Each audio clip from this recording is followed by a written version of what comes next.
Chaque continent, chaque biotope a ses animaux emblématiques. Quelques-uns d'entre eux, plus forts et plus dangereux que les autres, attirent particulièrement l'attention du public et des scientifiques.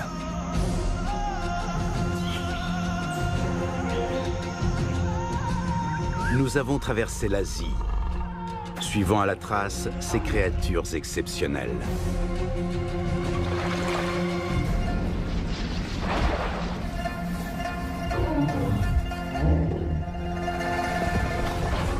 Avec la complicité de pisteurs, nous les avons trouvés. Les grands animaux d'Asie.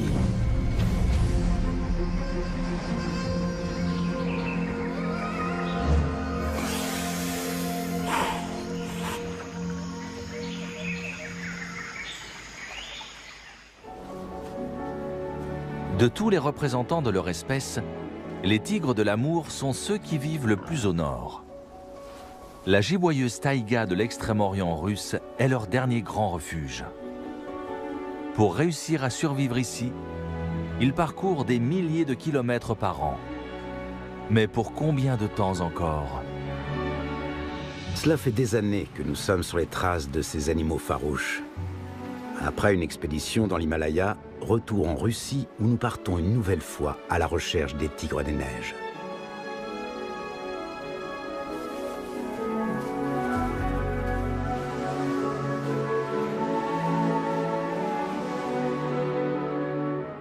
Les tigres de l'Amour vivent aux confins de l'extrême-orient russe. À 3000 km à l'est de la Sibérie, les fleuves Amour et Oussouris délimitent une bande côtière de la taille de l'Allemagne.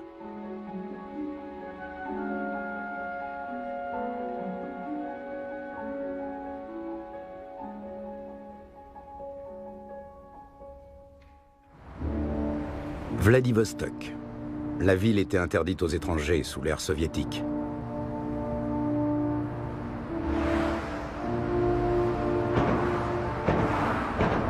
La flotte russe du Pacifique est stationnée ici et dans les baies environnantes. Nous retrouvons Gennady Chalikov, qui est réalisateur animalier. Il nous conduit dans un centre de soins pour animaux sauvages où une première surprise nous attend. 2 jeunes tigres sont récemment arrivés ici. Les bûcherons qui les ont trouvés affamés dans la taïga leur ont sauvé la vie. Les 2 petits pensionnaires sortent déjà se promener aux abords du centre. Qu'est-il arrivé à leur mère? Mystère. Peut-être a-t-elle croisé le chemin de braconniers.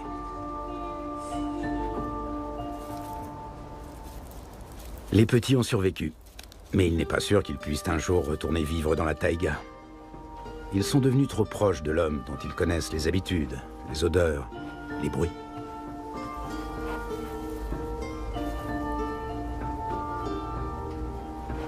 Les hommes les nourrissent et les soignent, mais l'enseignement des bases de la survie dans la taïga est une autre paire de manches.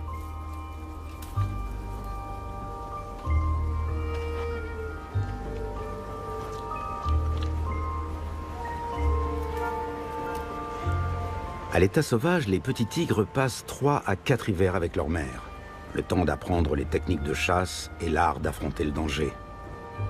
Les longues promenades à travers la taïga font partie de la formation.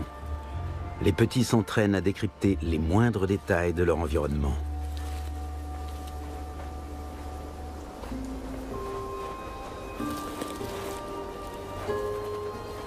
Et surtout, à éviter les hommes.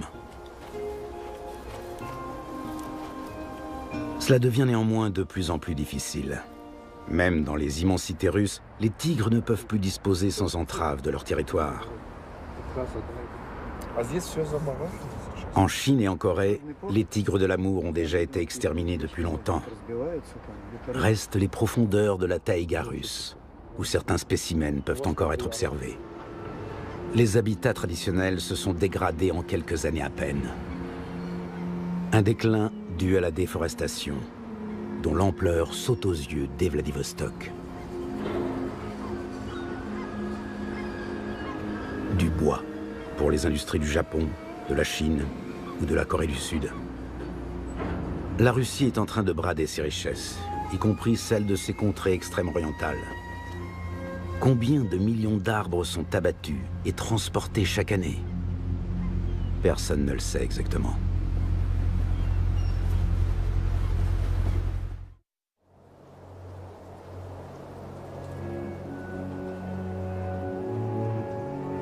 Les nuits sont glaciales dans la taïga de l'Ussuri.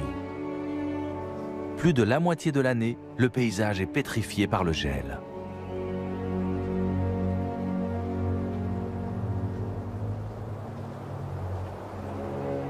Dans la vallée reculée de la Bikine, les forêts originelles sont encore largement conservées.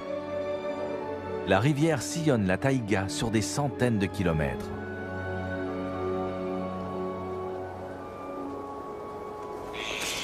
Des pies bleues vagabondent à travers la forêt, le plus souvent à proximité des sangliers ou des chevreuils d'Asie.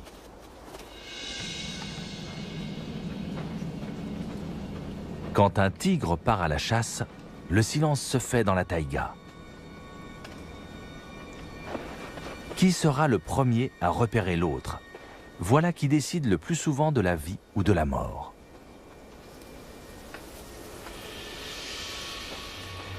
Il faut au tigre environ une douzaine de tentatives avant d'attraper une proie. Cela leur coûte à chaque fois beaucoup d'énergie. Les tigres ont de l'endurance. Ils peuvent observer une proie à distance pendant des heures. Ils analysent la situation dans ses moindres détails avant de passer éventuellement à l'attaque. L'animal est-il seul ou en groupe? Est-il en bonne santé ou affaibli? Dans quelle direction souffle le vent? La neige est-elle gelée ou molle? Peut-on avancer sans se faire remarquer?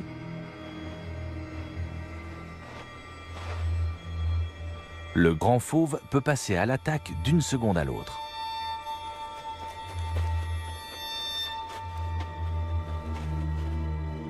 Le sanglier a apparemment senti quelque chose. Le tigre a encore 200 mètres à parcourir. Impossible dans ces conditions d'attaquer par surprise.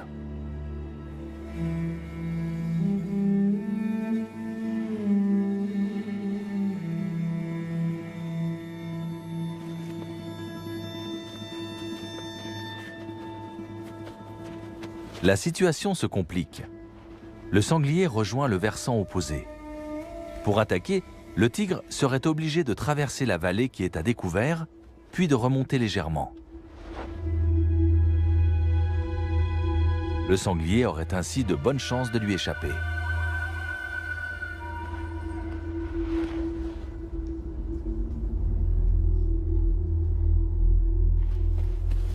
Les sangliers ne voient pas spécialement bien, mais ils ont un odorat et une ouïe très développés.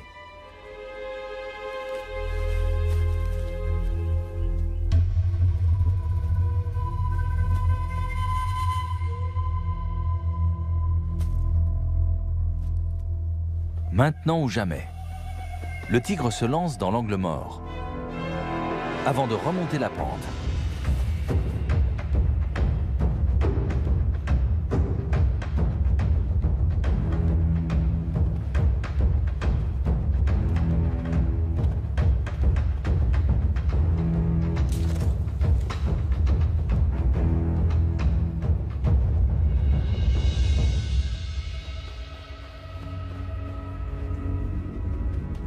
Le jeune chasseur a mal calculé son coup. Le sanglier a pu échapper à la mort en redescendant la pente, prenant ainsi une bonne avance sur son prédateur.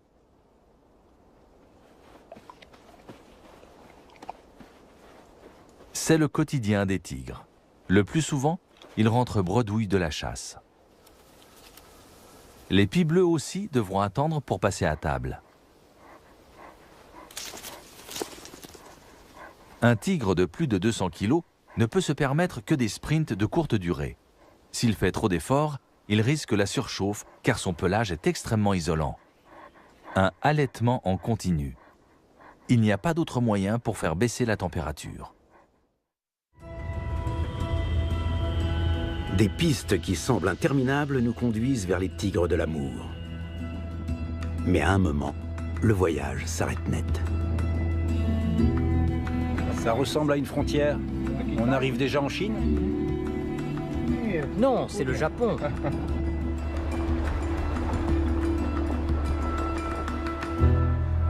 Allemagne? Oui, Allemagne. Très bien. Faisons connaissance. Je vous ouvre. Yuri Trouche connaît bien le grand fauve. L'homme est une force de la nature. Pendant plus de 30 ans, il a dirigé une unité spéciale chargée notamment de capturer et déplacer les tigres dits à problème. Il est aujourd'hui à la retraite, mais continue à organiser chaque année des comptages de tigres dans son secteur. tu voulais filmer des tigres? Cet homme connaît la marche à suivre. C'est difficile, n'est-ce pas? Si je peux vous aider, je le ferai avec plaisir. Gennady Chalikov a manifestement les bons contacts. Dernière mise au point devant le portail en fer. Malgré son scepticisme, Yuri est prêt à nous aider. Ça commence dès demain.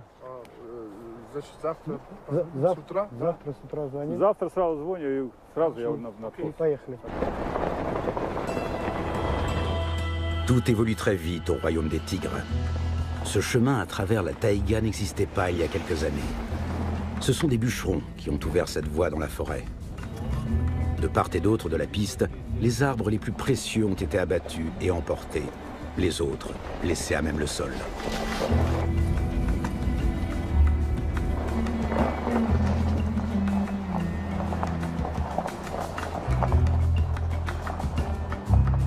Après les bûcherons, viennent toujours les braconniers, explique Yuri. Et c'est tout aussi destructeur. Car s'il n'y a plus de gibier, les tigres disparaissent du paysage. Je klaxonne pour qu'ils s'éloignent de la piste. Des braconniers pourraient leur tirer dessus et les tuer. Quand ils n'ont plus rien à se mettre sous la dent, des tigres affamés viennent parfois dans les villages. Leurs premières victimes sont le plus souvent des chiens.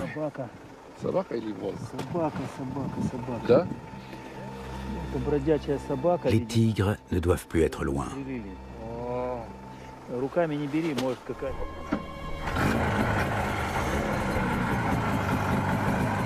Mais nous sommes vite rattrapés par la réalité. Ici, au pays des tigres de l'amour, tout est loin. Les grands fauves vivent sur des territoires immenses. Ils parcourent facilement 3000 km en hiver. Impossible de les trouver sans motoneige.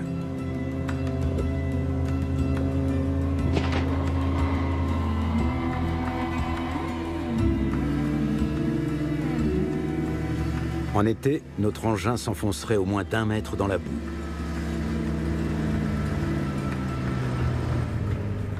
Première trace dans la neige fraîche.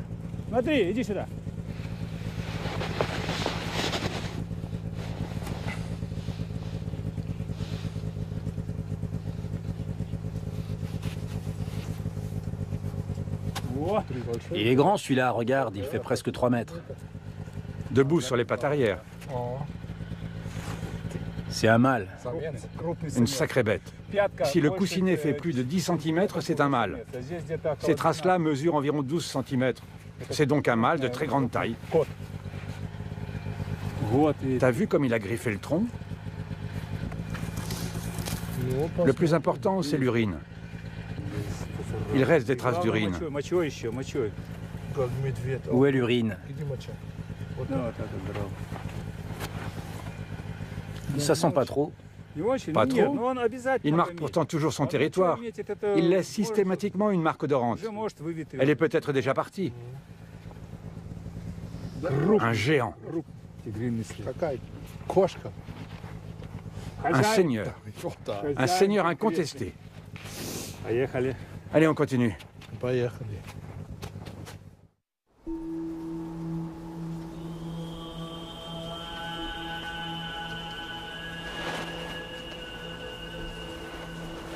Le tigre mâle a tout son temps.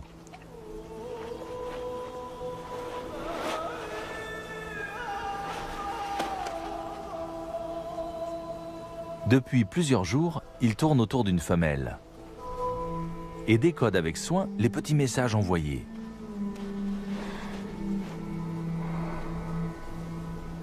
L'animal retrousse ses lèvres dans une curieuse grimace, le Flehmen, qui sert à analyser les odeurs grâce à un organe spécial situé sur le palais.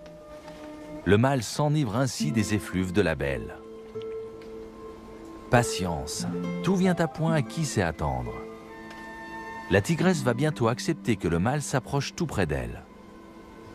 La chasse passe pour quelque temps au second plan. Bien que les tigresses soient fécondables plusieurs fois par an, les rencontres sont plutôt rares dans ces immensités.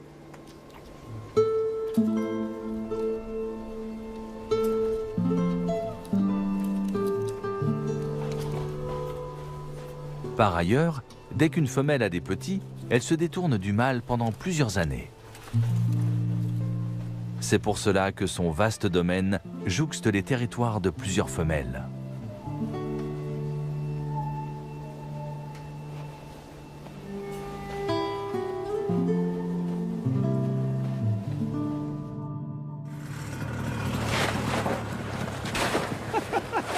Après plusieurs heures, nous arrivons à la cabane de Yuri, perdue au beau milieu de la taïga.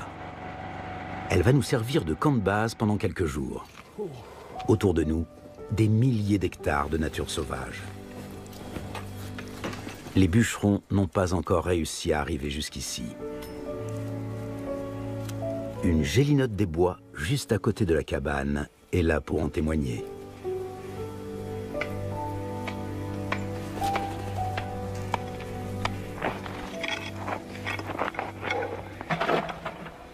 Le thermomètre affiche moins 25 degrés. Dans ces conditions, notre café est chèrement gagné. Les préparatifs vont prendre encore une bonne demi-heure. Les jours passent.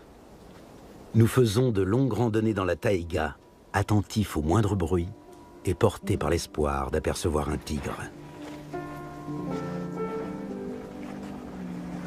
La taïga d'Ussuri a une faune sauvage d'une grande richesse, mais la densité en gibier est faible. Cela explique en partie pourquoi les tigres de l'amour parcourent d'aussi grandes distances. Zibline, Elle se déplace toujours de la même manière. c'est toujours 1, 2, 3, puis vient le saut. Regarde, ici c'est d'une grande régularité. Ça se voit bien. Comme un tigre, mais en petit.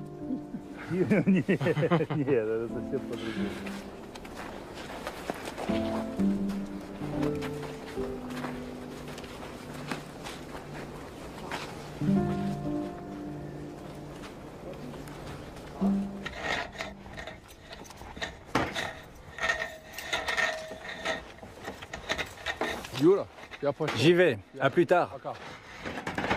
Très bien.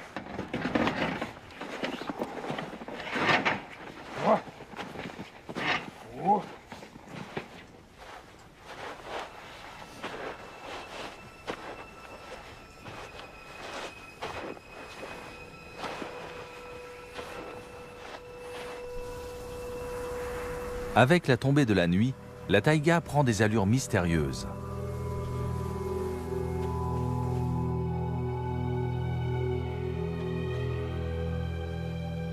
Un porte-musc.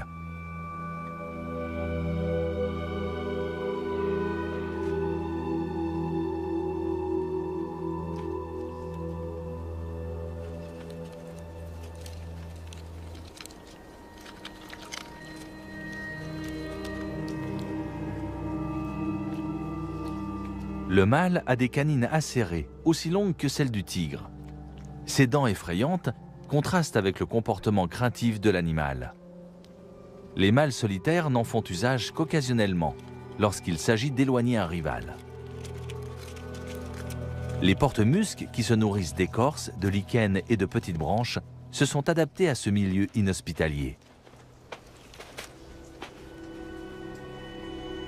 Ils apparaissent au crépuscule, mais au fond, ce sont des créatures nocturnes.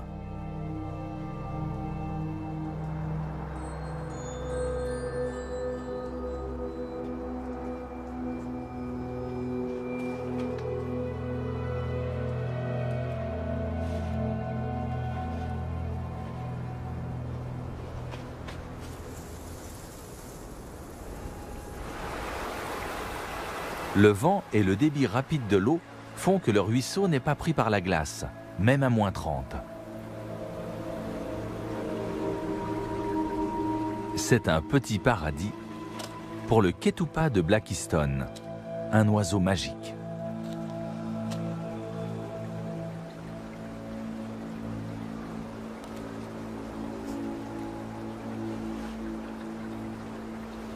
Comme un lynx, il scrute un moment les eaux à la recherche d'éventuels poissons.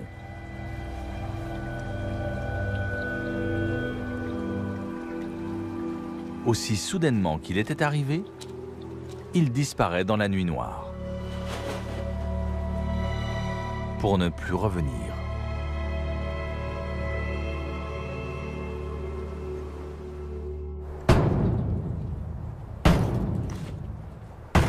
Après plusieurs semaines dans la cabane de Yuri, nous voici repartis pour de nouvelles aventures.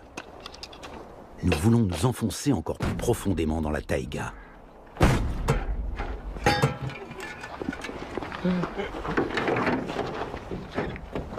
Nous réveillons donc le vieil Antonov de sa torpeur hivernale. Ce vieux coucou a près d'un demi-siècle. Et pour l'instant, on n'a pas encore trouvé mieux pour observer la taïga du ciel.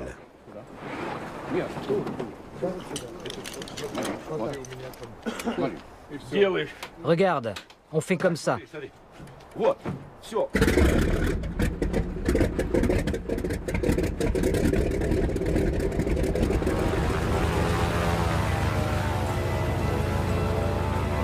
En espérant que l'appareil tiendra le choc, nous décollons.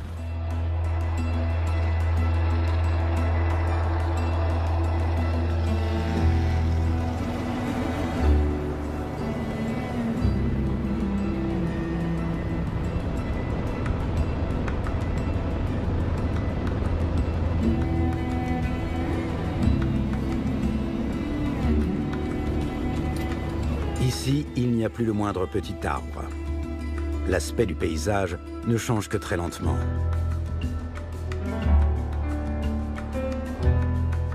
Longtemps, nous survolons une zone défrichée où la nature commence à reprendre ses droits. Et puis, enfin, la vraie taïga se dévoile dans toute sa splendeur. Des arbres à feuilles persistantes, pins blancs de Corée et sapins de Mandchourie, se détachent par petits groupes sur une mer d'arbres à feuilles caduques, chênes, frênes, tilleuls, mais aussi arbres au liège de l'amour et calopanax à 7 lobes. En dehors des tropiques, rares sont les forêts naturelles qui présentent une telle richesse en espèces. Ces larges cicatrices blanches sont le résultat de la déforestation par le feu. Ici aussi, l'homme gagne du terrain.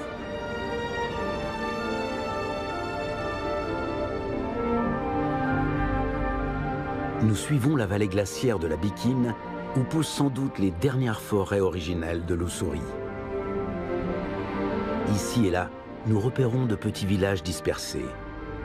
Krasny Yar, Laoucha et Olonga. Le plus souvent, ils ne sont accessibles qu'en bateau ou motoneige.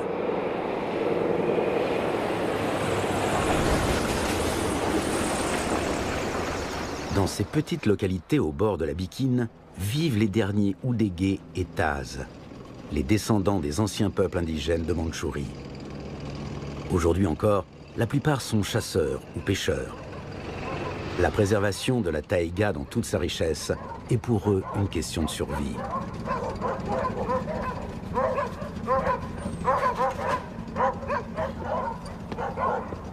Leurs langues sont en train de disparaître. Les jeunes générations ne parlent plus que russe.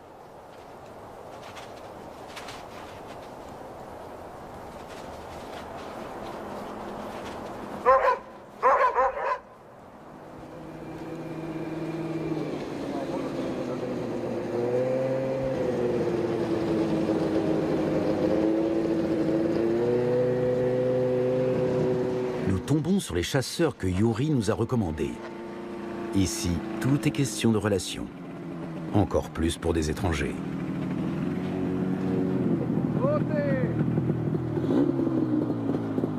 Gennady Chalikov n'a pas non plus la partie facile. Bonjour, bonjour. T'es en retard. Mais non.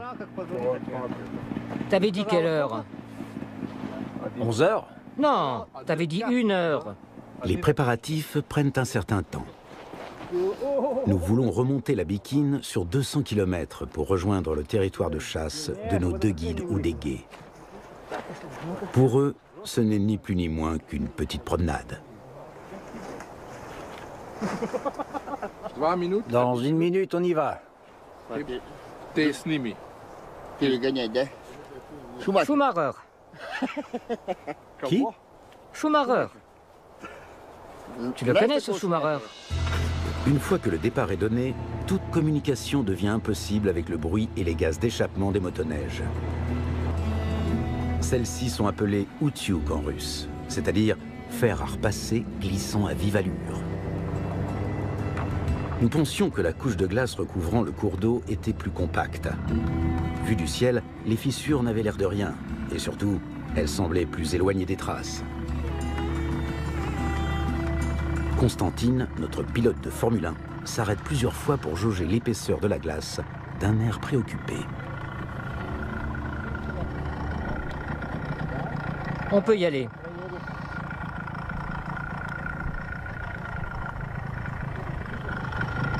Comment peut-il en être si sûr? Un mystère pour nous.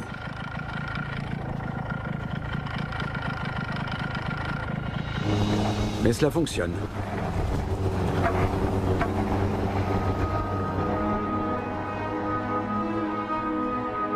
Même au cœur de l'hiver, l'eau coule sous la glace.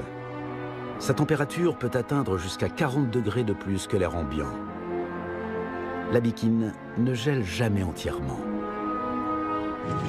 L'astuce des oudégués, se mettre en route de bonne heure. Les zones critiques tiennent mieux grâce aux fortes gelées nocturnes.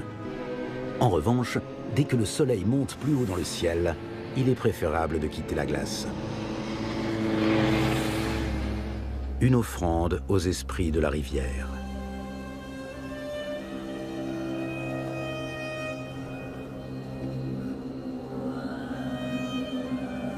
Aujourd'hui encore, il y a toujours des cas de disparition dans la taïga ou des noyades dans la Bikine. Certains corps ne sont jamais retrouvés.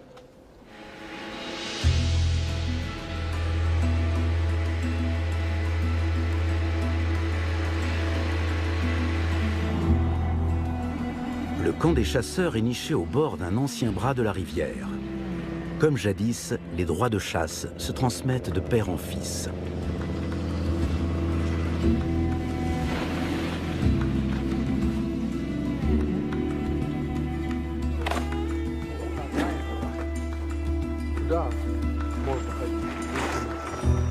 Les cerfs, les sangliers. Bien sûr qu'il y en a. Il suffit de s'enfoncer dans la taïga. Et toi, tu penses que tu vas réussir à le voir? Je pense que oui. C'est quand même plutôt rare. Et toi, tu l'as déjà vu? Bien sûr. N'oublie pas que je chasse ici depuis 1982. Depuis le temps, je l'ai forcément vu au moins une fois.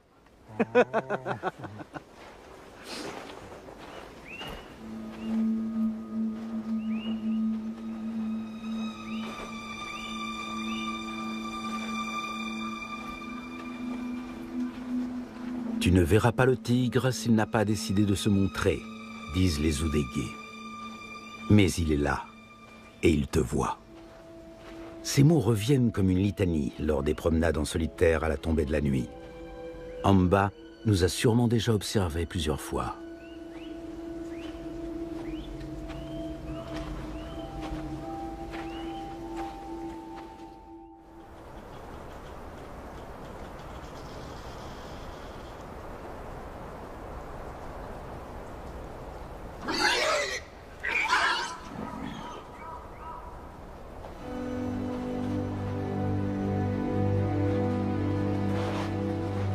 Les sangliers sont les proies préférées des tigres de l'amour.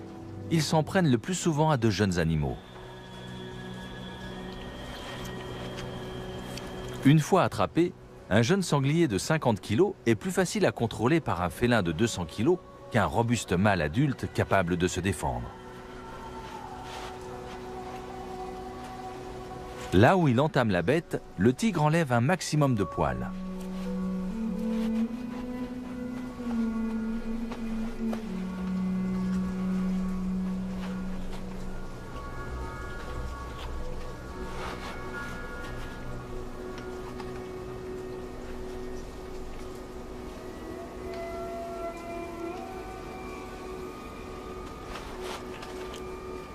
Il commence son festin par les pattes arrière. C'est là que les muscles sont les plus développés. Comme tous les félins, le tigre tranche la viande à l'aide de ses carnassières.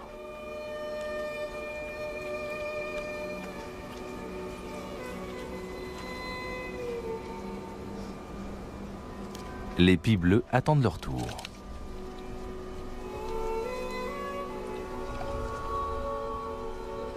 Mais le tigre prend tout son temps. Il a mangé les plus gros morceaux et semble maintenant hésiter à faire une pause.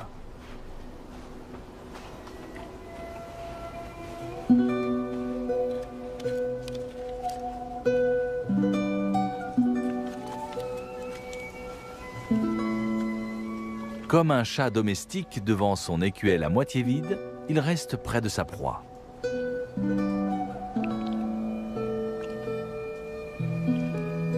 Un tigre repu semble extrêmement pacifique.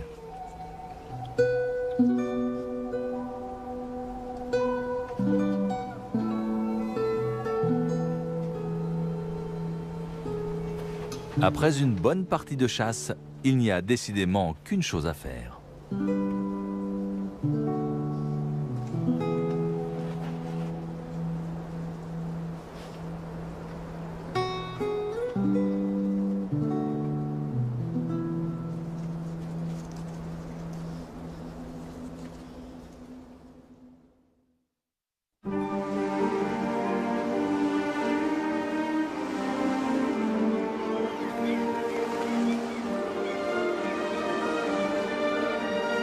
Nous quittons la taïga pour aller sur la côte.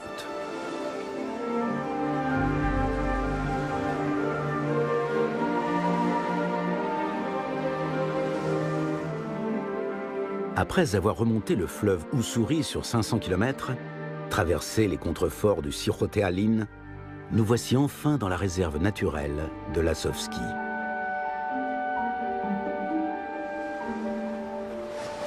Nous retrouvons Galina Salkina, la plus grande spécialiste des tigres de Russie et une amie de longue date. Galina étudie la vie des tigres de l'amour dans la région côtière bordée par la mer du Japon. Est-ce qu'il y a eu des cas où des tigres s'en sont pris à des phoques? C'est arrivé. Je n'ai pas eu connaissance d'attaques de ce type dans notre réserve. Mais nos collègues du Cirote Alin ont déjà été confrontés à ça. Toujours et encore, on voit rôder des tigres sur la côte, alors qu'il s'agit d'un paysage ouvert. Nous les avions filmés ici, il y a quelques années. Galina ne tarde pas à trouver la première trace fraîche.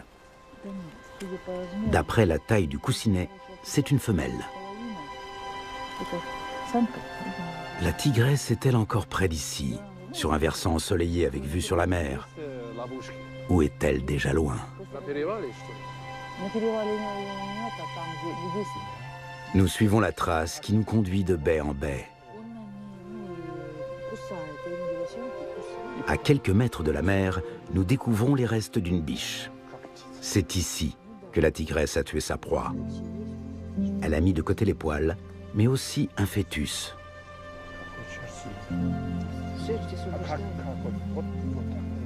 Le reste a disparu.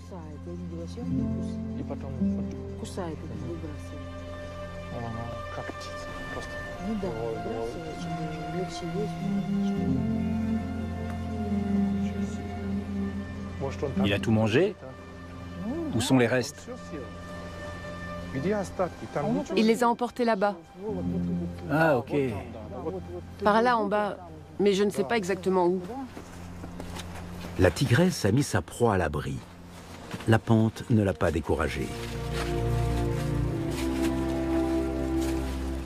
C'est effrayant. On fait quoi si elle est en haut? On n'a pas de fusil. Sur près de 2 km, nous suivons la trace de la tigresse à travers la forêt. Elle a choisi pour ses agapes cette petite butte d'où l'on peut voir dans toutes les directions.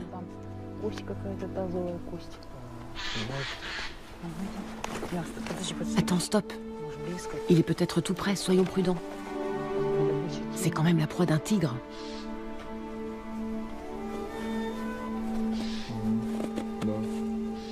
J'ai des chaînes.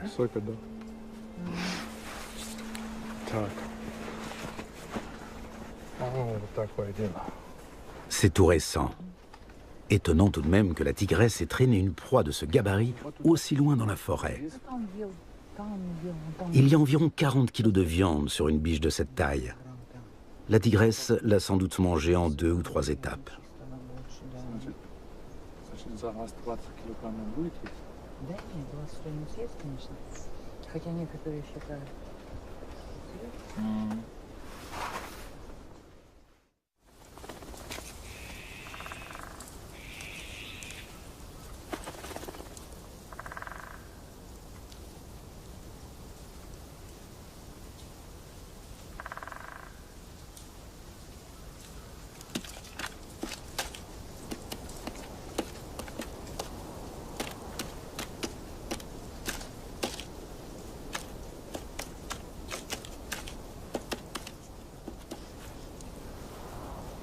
Il est rare que les tigres de l'amour dévorent leur proie en une seule fois.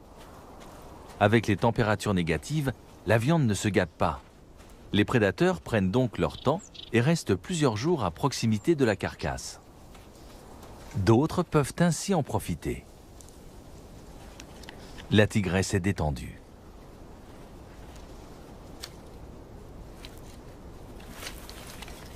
Mais elle ne lâche pas sa proie des yeux. Les mésanges charbonnières n'ont plus beaucoup de temps devant elles. Quand les pies bleues passeront à table, ce sera moins agréable. Celles-ci sont très prudentes. Elles attendent toujours qu'un autre fasse le premier pas.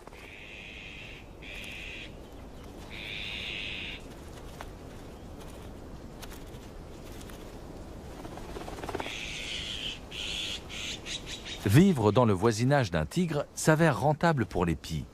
Elles ont systématiquement leur part du gâteau.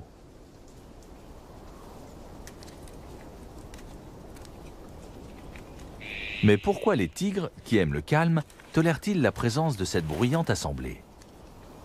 Parce qu'ils y trouvent eux aussi un intérêt. Les infatigables mésanges charbonnières leur désignent par leurs cris et leur comportement les endroits où il y a des proies. Quand la neige est haute, cela leur évite de s'engager inutilement sur des chemins où la progression est difficile.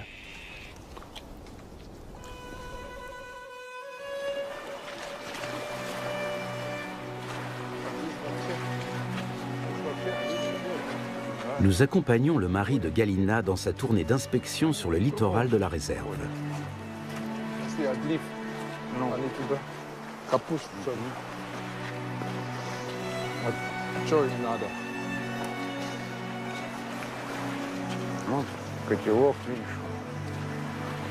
Les objets échoués sur la plage ont toujours une histoire à raconter. On dirait que des braconniers ont tiré dessus.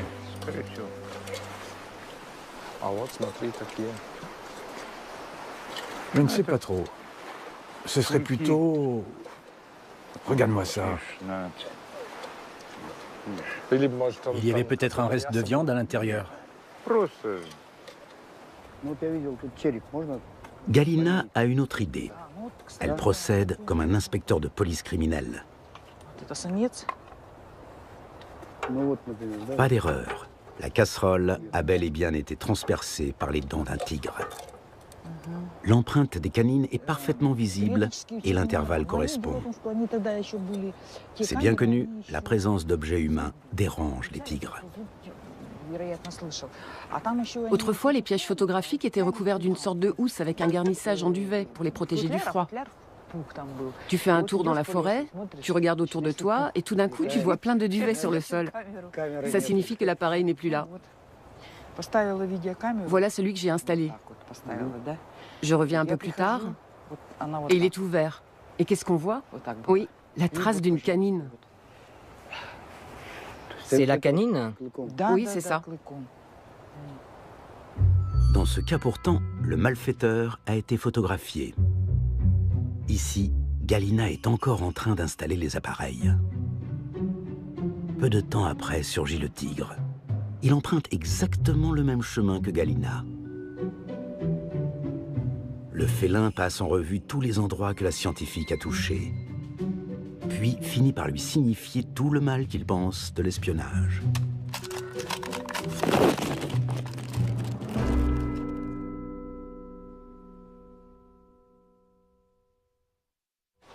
Notre expédition touche à sa fin. Nous avons découvert une foule de choses sur l'un des prédateurs les plus spectaculaires d'Asie. Nous avions souvent l'impression d'être sur la trace d'un fantôme, ou plutôt d'une sorte de sphinx de la taïga. Il ne nous quittait pas des yeux, tout ça pour ne pas être vu. Une cachette au milieu des rochers du littoral, c'est l'occasion pour nous de boucler la boucle. Il y a des années, c'est ici que nous avions réussi à filmer pour la première fois des tigres de l'amour sur la côte du Pacifique. Aujourd'hui, nous savons que ces félins n'étaient pas d'étranges apparitions, mais de jeunes tigres errants à la recherche d'un nouveau territoire.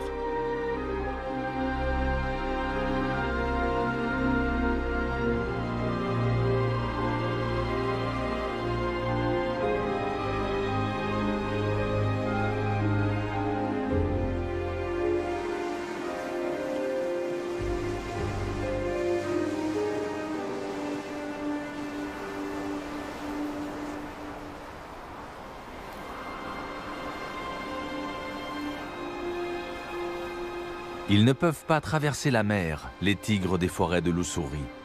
Ils ne survivront que s'ils ont la possibilité de rester dans la taïga.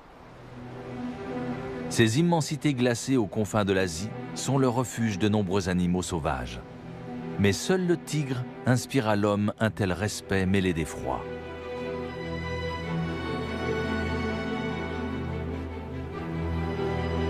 Dans ce duel au cœur d'une taïga chaque jour un peu plus saccagée, le grand fauve aura-t-il le dernier mot? Rien n'est moins sûr.